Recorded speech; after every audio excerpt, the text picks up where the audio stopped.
Assalamualaikum warahmatullahi wabarakatuh. Saya Yuswandi, mahasiswa RPL Universitas Pancasakti Tegal. Dengan ini akan mempresentasikan tentang cahaya dan lembar kerja pembuatan alat optik pada mata kuliah Kajian Materi IPA Sekolah 2. Apa itu cahaya? Cahaya adalah salah satu misteri terbesar alam semesta yang telah memikat pikiran manusia sejak kita pertama kali menatap bintang. Ia bukan sekedar penerang, melainkan pembawa informasi dan energi yang memungkinkan di kehidupan itu eksis sendiri. Mempelajari cahaya itu seperti menyatukan kepingan puzzle raksasa yang membutuhkan waktu ribuan tahun. Banyak ilmuwan hebat yang mendedikasikan hidupnya hanya untuk menjawab pertanyaan sederhana. Sebenarnya, cahaya itu apa sih? Tidak ada salahnya kita mengenal beberapa pahlawan di balik ilmu optik yang kita pelajari sekarang. Di antaranya Ibnu Al-Haytham atau biasa dikenal juga dengan Al-Hazen sebagai bapak optik. Sebelum abad ke-11, orang mengira mata kita mengeluarkan sinar untuk melihat benda. Al-Hazen mematahkan teori itu. Jasanya, ia membuktikan bahwa cahaya memantul dari benda mata kita. Dan penemuan yang ia temukan adalah ia menciptakan kamera obscura, lubang kecil yang memproyeksikan gambar, yang menjadi cikal bakal teknologi kamera modern.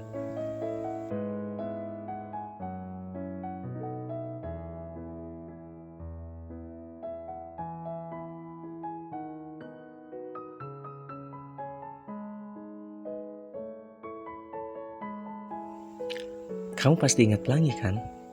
Ya, Isaac Newton, sang pemecah warna. Newton lah yang membuktikan secara ilmiah.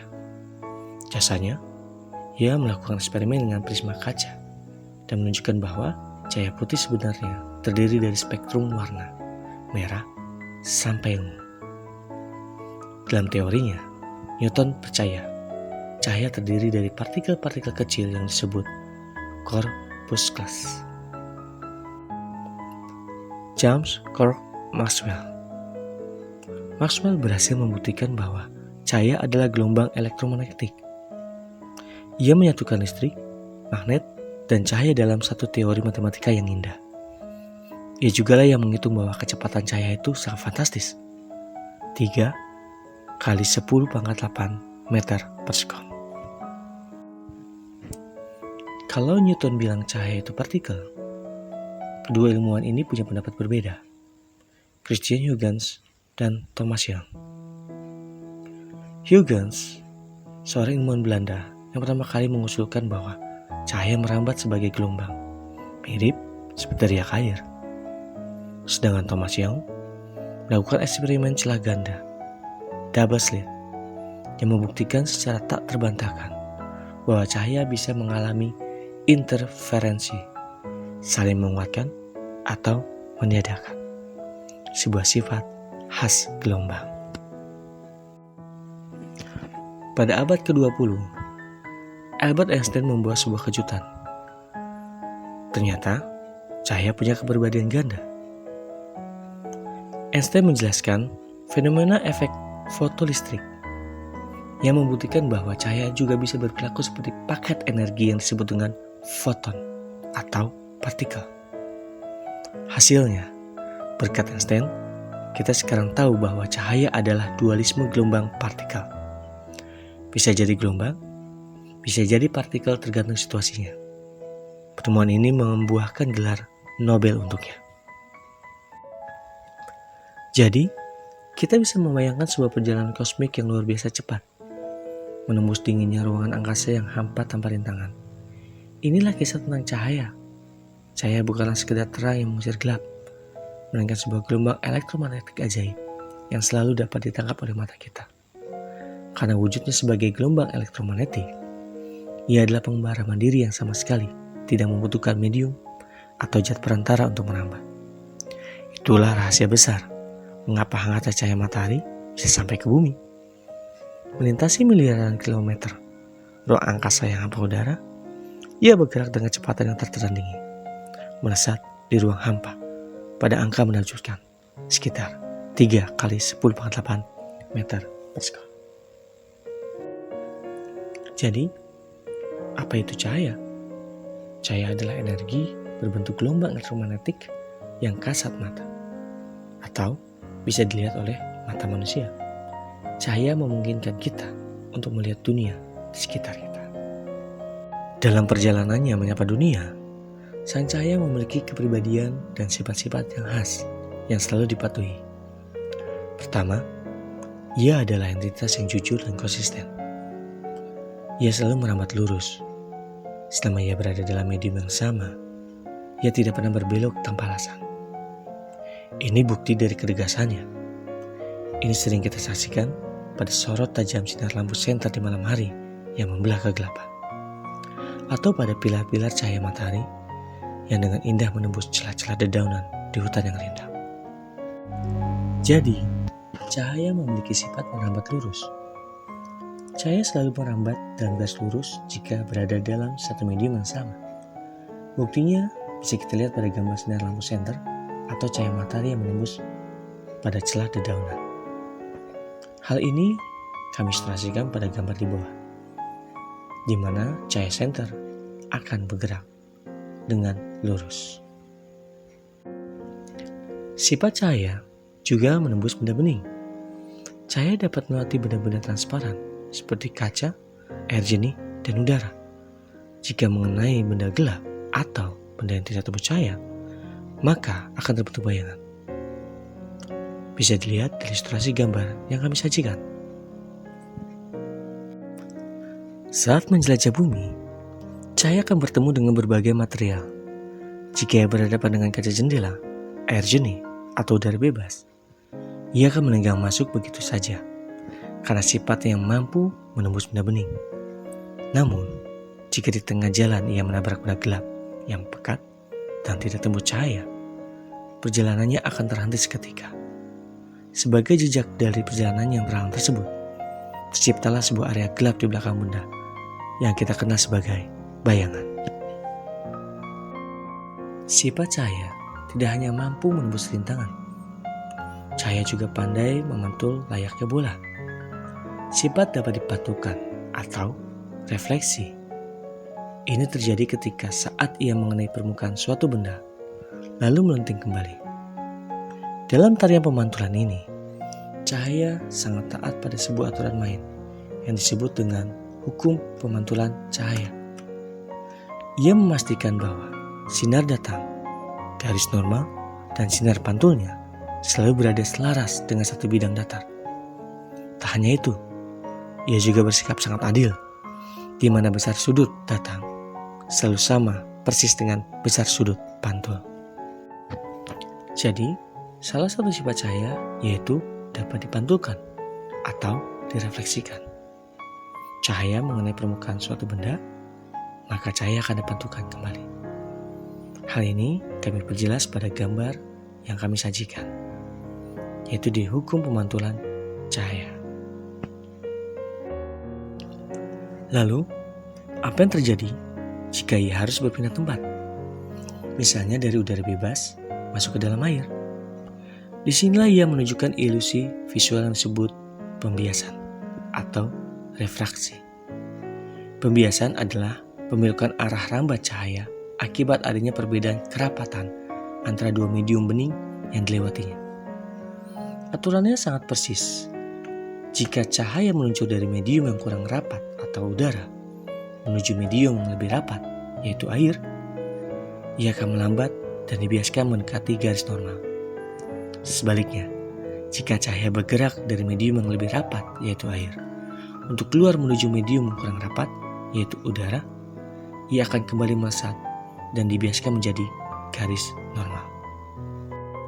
Jadi, sifat cahaya salah satunya diantaranya dapat dibiaskan atau refraksi, seperti yang kami sajikan pada gambar.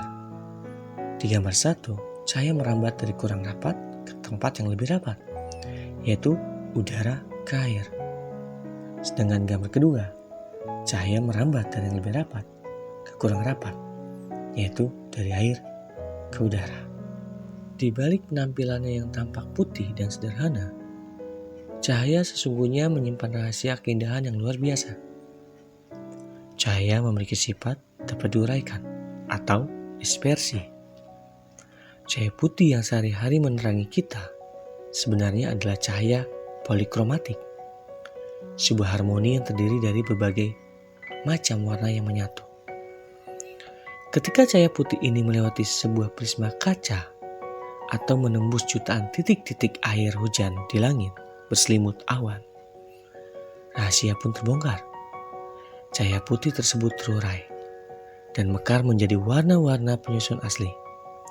Merah, jingga, kuning, hijau, biru, dan ungu. Bentangan spektrum warna yang indah inilah yang sering kita saksikan dan kita kagumi sebagai pelangi. Oleh sebab itu, salah satu sifat cahaya yaitu dapat diuraikan atau dispersi. Kalian bisa lihat dari gambar yang telah kami sajikan, di mana suatu perubahan cahaya menjadi berwarna-warni. Cahaya selalu terhubung dengan alat optik. Oleh karena itu, marilah kita sama-sama membuat suatu lembar kerja dengan topik saat ini, yaitu misi ajian rahasia menembus penghalang dengan periskop.